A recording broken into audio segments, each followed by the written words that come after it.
My name is Rachel. I'm 29 years old, and I used to think being useful was the same thing as being loved. That belief started dying the day I realized my sister didn't even remember the dress I bought her on my 12th birthday, the one I gave up my own celebration for. I grew up in a town where everyone seemed to know everything about everyone else, which sounds comforting until you're the kid who learns that being the responsible one is just code for the one we don't have to worry about. I was the eldest of two girls. My younger sister, Emily, was the kind of child everyone adored without trying. She was sunshine and sparkles, all dimples and golden curls and the kind of laugh that made you look even if you didn't want to. And I was Rachel. Bookish, quiet, the one who stayed home sick and read encyclopedias for fun, who remembered to feed the dog and double-checked the doors were locked before bed. My parents, especially my mother, loved to say we were just different, that I was independent while Emily was sensitive. I didn't understand until much later that those were just prettier words for, you can fend for yourself, so we won't bother. At 12, I used the birthday money I'd saved from 2 cards, one from Grandma, one from my godfather, to buy Emily a lavender dress she'd been eyeing for her school recital. I'd overheard my mom saying she forgot to pick it up, something about how busy work had been and how Emily already had so many clothes, but I knew what that dress meant to her. So I rode my bike across town to the tiny boutique shop, breath fogging up my glasses as I clutched the crumpled bills. The boutique owner gave me a strange look, probably wondering why a preteen was handling a $49 dress with such reverence. I didn't care. I bought it, rode home, and wrapped it with leftover Christmas paper. I told Emily it was from Mom. She twirled in front of the mirror for 10 full minutes, singing some Taylor Swift song out of tune. My mom came in, glanced at her, and said, I knew that color would suit her. She never even asked how the dress got there. That was the first time I realized how invisible I was. In high school, things got worse. I wasn't popular like Emily. I was the girl who tutored other students but didn't get invited to parties. Emily, on the other hand, had a gravitational pull. People just wanted to be around her. Teachers, classmates, strangers, we all rotated in her orbit. One night, around 11:30 p.m., my phone buzzed with a frantic call. Emily was crying on the line, slurring her words. Ratch, I think I'm in trouble, she said. She was at a party on the far side of town. She had snuck out. No one knew she was gone. I slipped out quietly, borrowing my mom's car and driving through a misty drizzle that soaked through my hoodie. I found her sitting on the curb, mascara streaked, clutching her phone like a lifeline. I didn't ask questions. I just brought her home, helped her climb the trellis into her room, and prayed no one would find out. But they did. Not because Emily confessed, because I left my jacket in the car and Mom found it the next morning. I was grounded for a month. My phone was taken away, my school club meetings cancelled. Emily? She cried during breakfast, and Mom told her it was all going to be okay. She wasn't even scolded. When I applied to college, I dreamed of going far, maybe New York, maybe Oregon, maybe just away. But every conversation came back to Emily. Think about your sister, my mom said when I got my acceptance letter from Columbia. She's still figuring things out. You've always been her rock. Maybe just stay local for a couple more years, help her transition. That was the word they always used. Transition. As if Emily was the main event, and I was the understudy warming up the stage. I enrolled at the community college 20 minutes from home. I stayed. I helped. I smiled when people said I was such a good sister. Inside, something started to wither. But I didn't show it. I didn't cry. I just packed Emily's lunches on days she forgot, helped her study for exams she barely passed, and sat quietly when she showed off the necklaces our mom bought her, just because. I was a shadow in my own family. And no one even noticed I was fading. When I turned 21, I didn't throw a party or pop champagne like my peers did on social media.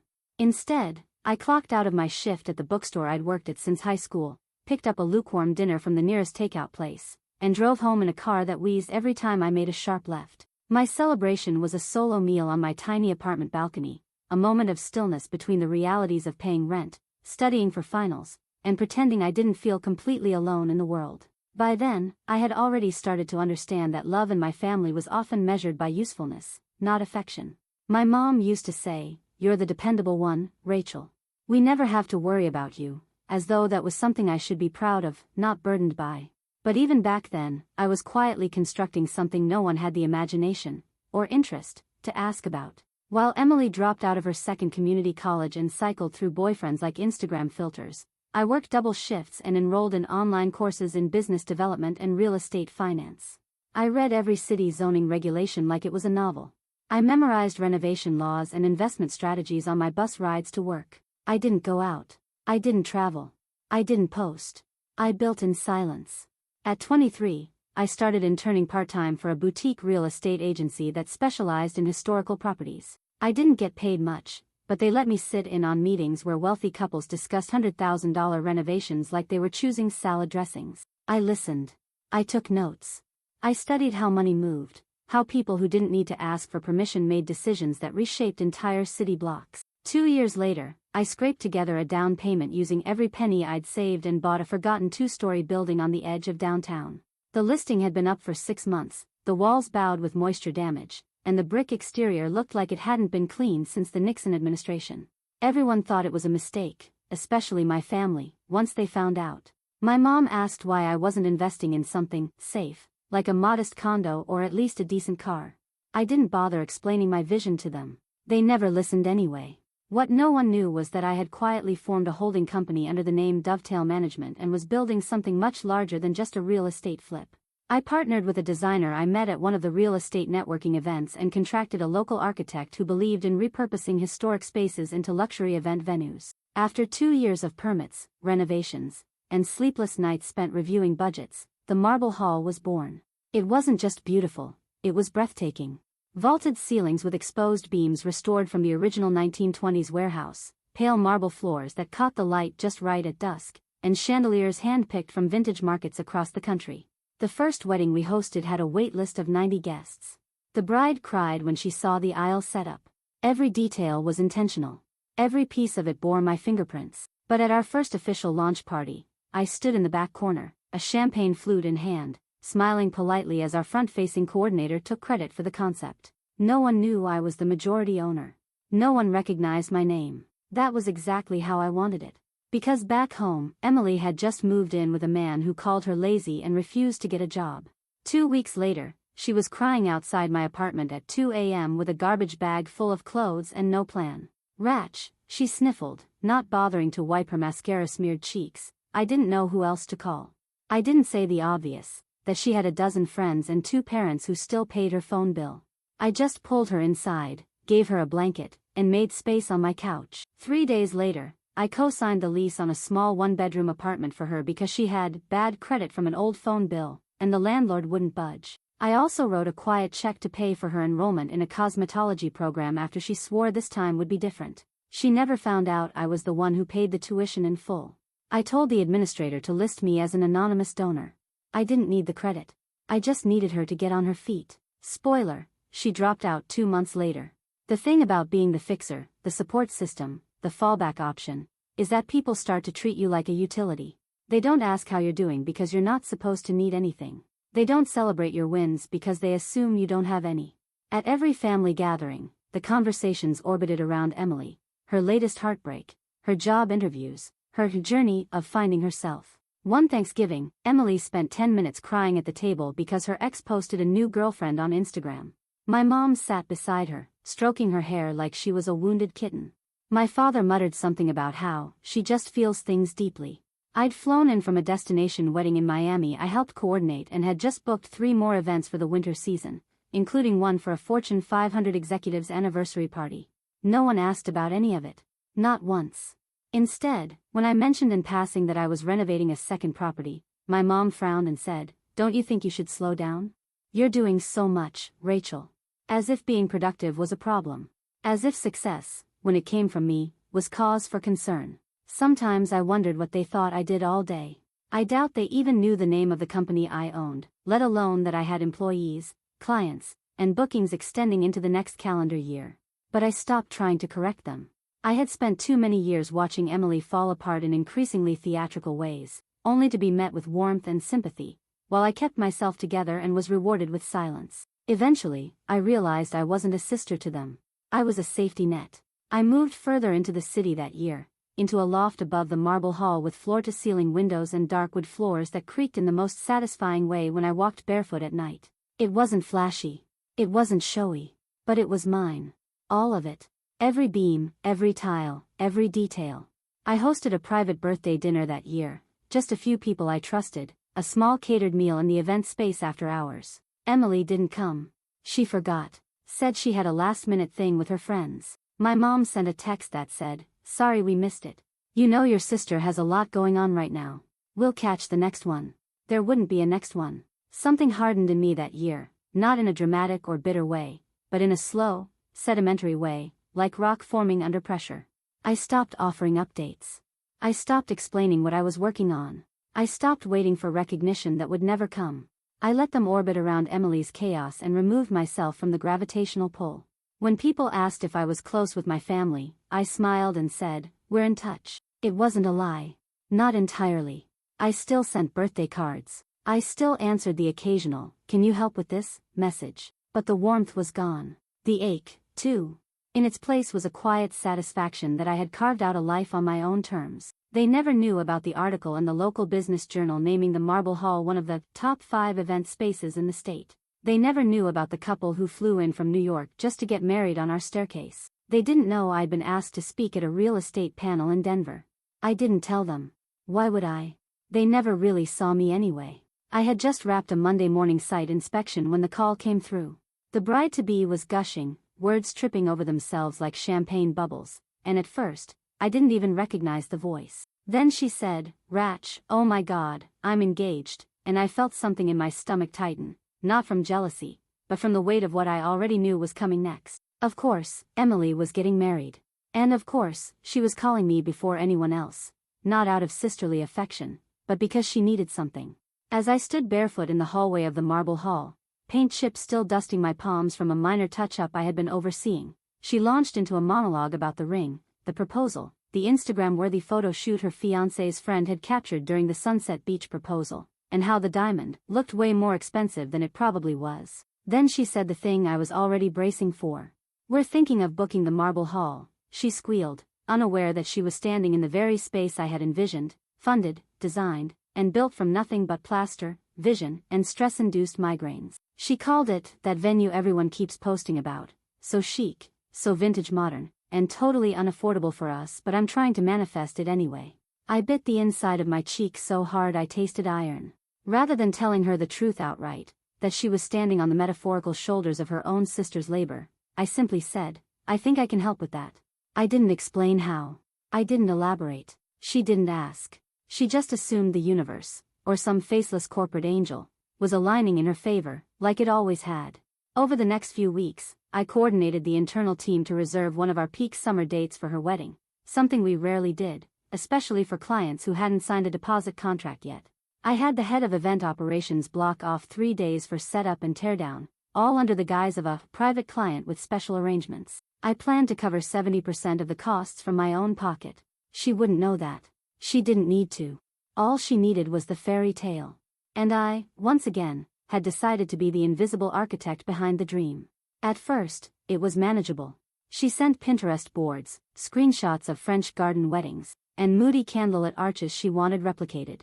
I nodded on the calls, offered feedback, and asked logistics-based questions she brushed off. It was around the 4th week of planning that the shift began. Emily had always been dramatic, but this was something else, a kind of entitlement that fermented into something meaner, sharper.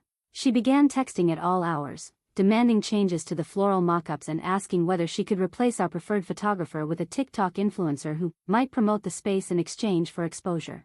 When I gently suggested we stick to vendors we knew and trusted, she responded with a 3-paragraph rant about how I was already getting a good deal out of this. "Aren't they comping most of it for you?" she said, completely unaware that the company was me. I wanted to tell her. I wanted to scream it.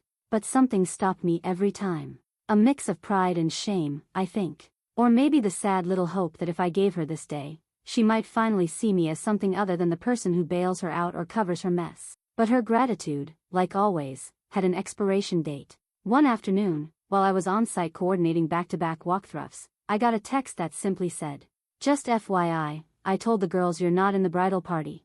You're still invited to the ceremony though. Hope that's okay." No explanation. No discussion. Just an emoji-filled brush-off like it was the most casual thing in the world. When I called her, she picked up on the second ring, already defensive. "Oh my God, Rachel, don't make this a thing. You're not the bridal party type. You're so serious and practical, it would totally throw off the vibe. I didn't speak for a long moment. I let the silence settle between us until she snapped again.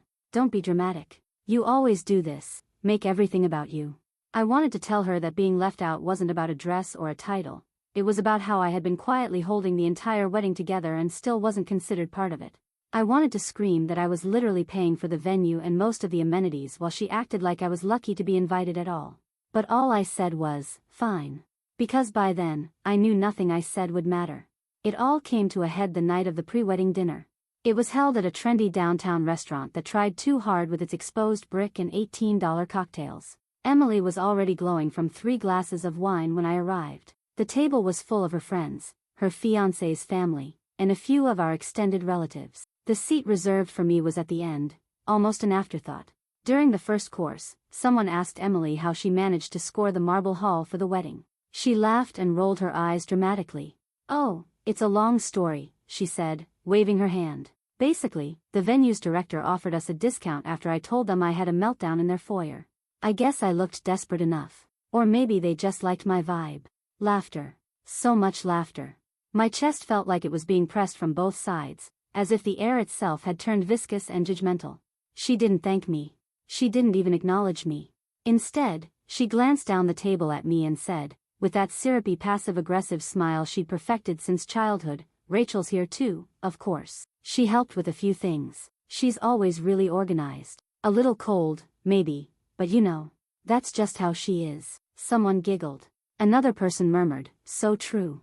And just like that, the table erupted into soft snickers and polite nods as if what she said was a universally accepted fact. I set my fork down.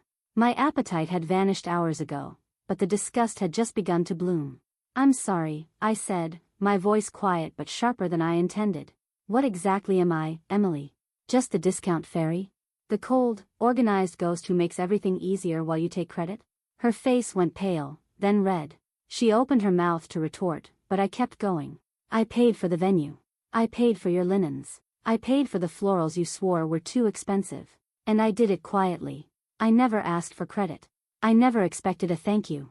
But what I won't do, what I can't do anymore, is sit here while you reduce me to a punchline just to feel more loved in your own spotlight." The room fell into a vacuum of silence.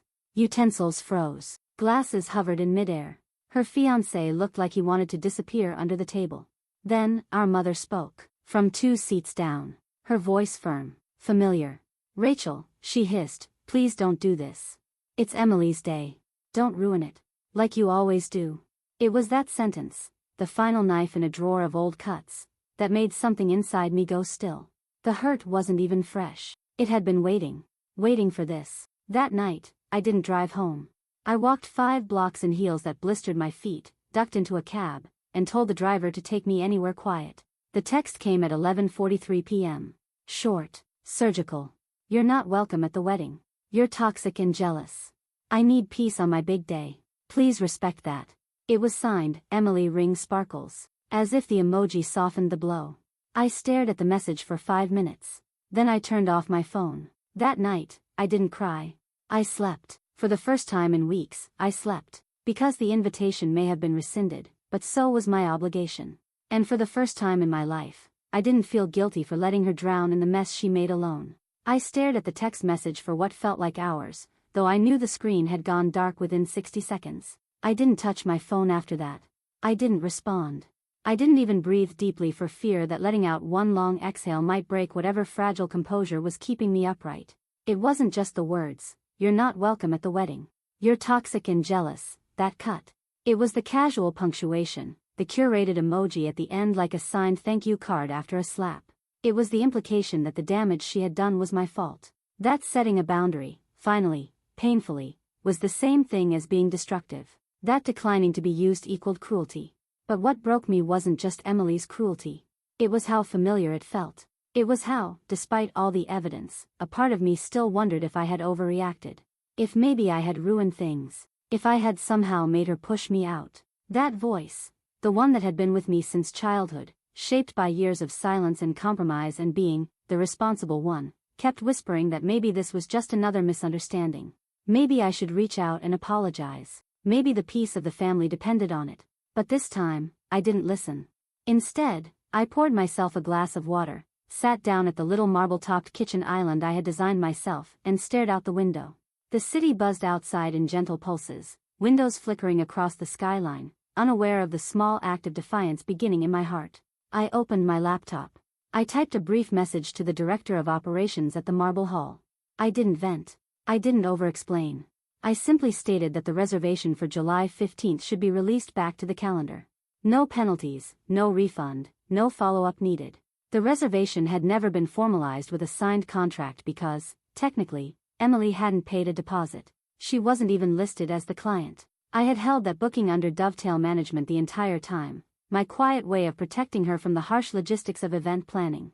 But that protection ended tonight. The next morning, I drafted the letter. It wasn't cruel. It wasn't even personal. It read like any other cancellation note from a professional team that had to reprioritize availability. I didn't sign it, Rachel. I used my business title.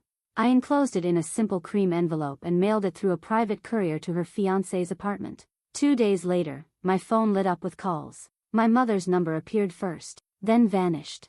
Then came a call from my Aunt Denise, followed by 2 voicemails from cousins I hadn't spoken to in years. The kind of family members who always showed up for free food and drama but disappeared when it was time to help anyone pack after a move. I didn't listen to the messages. I just stared at my phone until it stopped buzzing. That evening, I received the email. The subject line read, "You've lost your mind." The sender was my mother. I didn't even have to open it to guess the content. But I did. Her words were predictable, acidic, and barbed in ways only she had perfected. "You have humiliated your sister," she wrote, "and the entire family is disgusted with your behavior. I defended you for years when others said you were cold and calculated, but now I see they were right. You've always been jealous of Emily. You've always wanted to make things about you. This wedding was not yours to sabotage." Not once did she ask why I canceled the venue. Not once did she acknowledge what Emily had said to me, the years of sacrifices I had made, the money I had poured into a wedding I wasn't even invited to attend. Instead, she closed with, "I hope one day you understand what you've done. Until then, consider yourself uninvited to all future family gatherings. Maybe that's what you wanted all along." The email ended with her full name typed below, like a cease and desist letter. Not even Mom. For a long time after that, I just sat in silence. No music. No television. No ambient noise to cushion the thoughts that crept in like fog through broken windows. Had I done the right thing? Had I finally chosen myself, or had I simply become what they always accused me of being? I didn't feel triumphant. I didn't feel righteous. I felt hollow. As if all the years of trying, of biting my tongue and showing up and covering the cost of love I never received, had culminated not in healing but in exile. And yet, somewhere beneath the guilt and the ache, there was stillness. A quiet clarity I hadn't felt in years. I had drawn a line. For once, I hadn't explained it. I hadn't begged to be understood. I hadn't tried to prove that I was still the good one, the stable one, the fixer. I had simply said enough. But surviving the boundary didn't mean I felt whole. So I did something I'd always told myself I didn't have time for. I made a therapy appointment. I found the name of a local therapist who specialized in family trauma and sibling dynamics. Her bio mentioned emotional parentification and narcissistic triangulation, terms I had only started to explore in late-night research spirals that left me questioning the entire structure of my upbringing. Our first session began with her asking me what brought me there. I told her, I canceled my sister's wedding venue. Then I said, and I feel more broken than empowered. We unpacked a lot that hour. I told her about the dress I bought Emily when I was 12. About co-signing leases and paying for school and sitting in the audience at events I wasn't invited to participate in. About the Marble Hall, and how I had built it from scratch and watched my family act like it was just another convenient prop in Emily's fantasy. I told her about being called cold. About being erased. I cried harder than I had in years. Not out of sadness. But because, for the first time, someone said, "That sounds really painful, Rachel. And really lonely." And I didn't have to prove it. I didn't have to justify the cost of love. We kept meeting weekly. I started journaling. I revisited old memories with new language that made sense of why I had been cast as the stable one and the serious one, while my sister was allowed to need, to ask, to receive. I began to see that the line I drew by canceling the venue wasn't a betrayal. It was a beginning.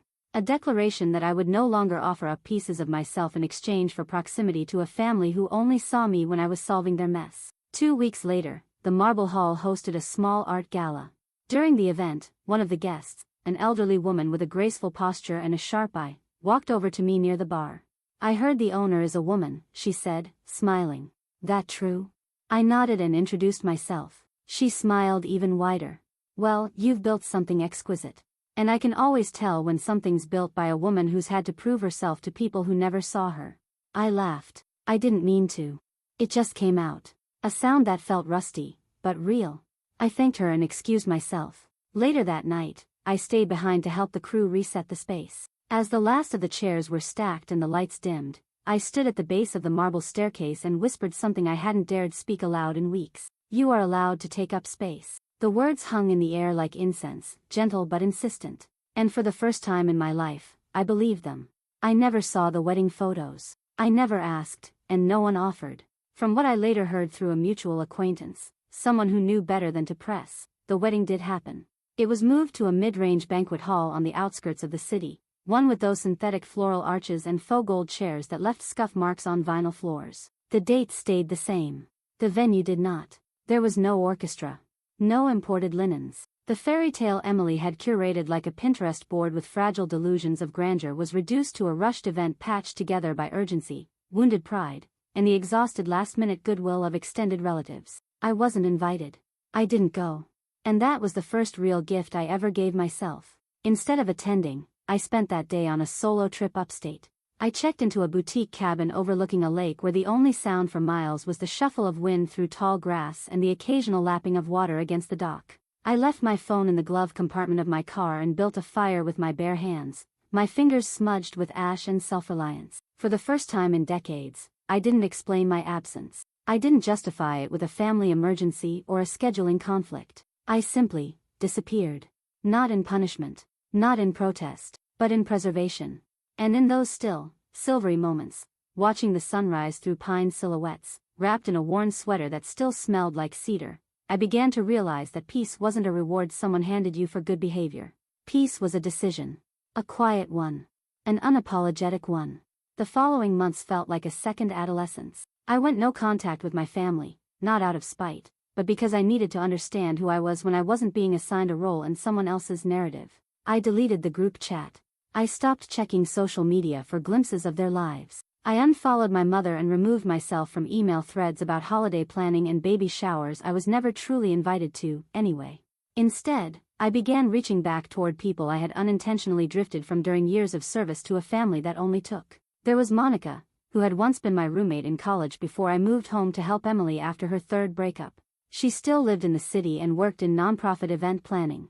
We started meeting for coffee every Thursday morning before work. It became our ritual. Unfiltered conversations, shared articles, tiny victories. Then there was Elijah, one of my former business mentors who once said I reminded him of his daughter.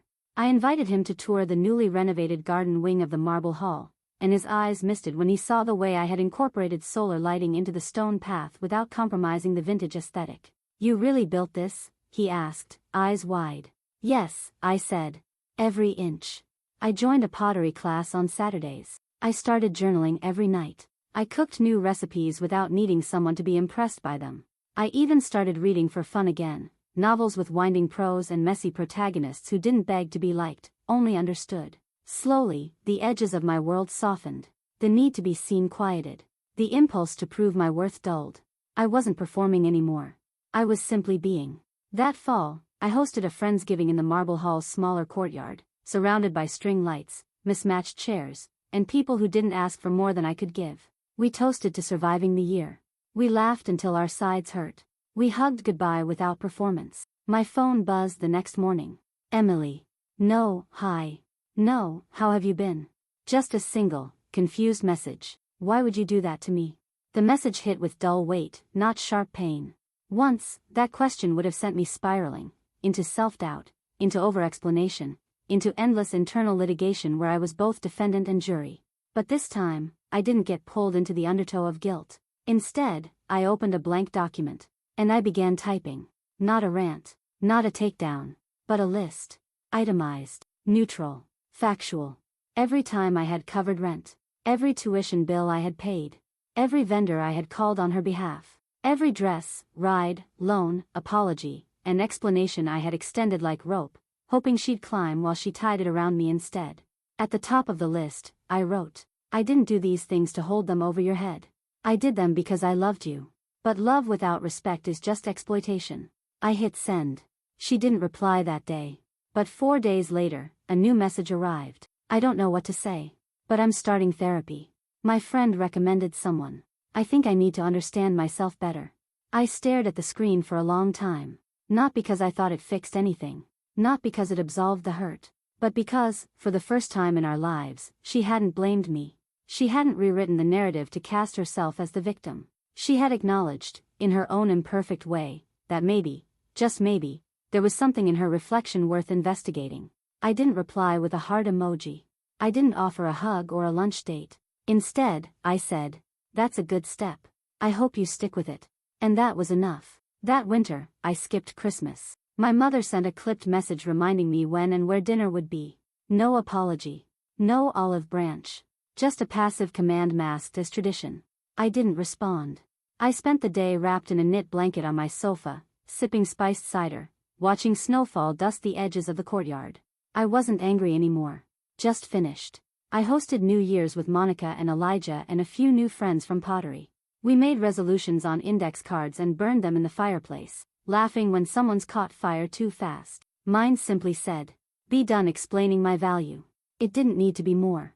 And one Tuesday in March, long after the world had moved on, I found myself walking alone through the marble hall just before sunset. There were no events scheduled. No music playing. Just the golden hush of late afternoon light spilling through the tall windows, catching on the veins in the marble columns I had helped install years ago. I paused near the staircase, ran my fingers along the banister I had fought to preserve during renovations. This space had once been an extension of my invisibility, something I built for others to shine in while I stood behind the curtain pulling levers. But now, it was mine. Not because of ownership papers or investment shares, but because, for the first time, I stood in it fully, wholly, without apology. I smiled, not out of vengeance, not out of victory, but out of peace. And that was enough, because I finally saw myself, even if no one else ever had.